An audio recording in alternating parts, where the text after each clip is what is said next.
I think that geopolitics have become really very important factor because we have seen that big powers are ready to pursue the national and economic interest in very, very tough manner. And unfortunately, everything can be weaponized. The data, critical raw materials, sensitive technologies, and simply this also led us in the European Union to think more, to talk more, and to work much more on strategic autonomy, on our own sovereignty, and simply also to look at what kind of technologies, what kind of materials, what kind of production we have to have close to Europe or in Europe itself, just to prevent the possibilities that you can be simply locked off of the necessary supplies which prevent your economic development. So indeed, geopolitics is now much more present in a global trade, in global economics, and we just have to adjust also our policies to this challenge.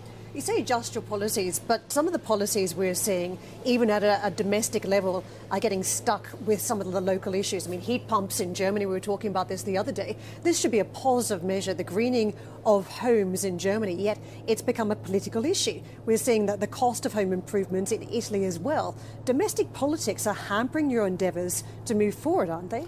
I think that what is very important I would say this time is that we have to improve our engagement with our citizens, because I feel that anxiety when you're talking to the CEOs, when you're talking to the citizens, that simply, I mean, that was too much through what the European citizens had to go through over the last 5 years. We had a COVID-19 crisis. We are, I think, the most exposed economy to the military conflicts we have to the east and to the south of our borders. And of course, because of that, we also suffer this energy price shock. So there was a lot of challenges at the same time.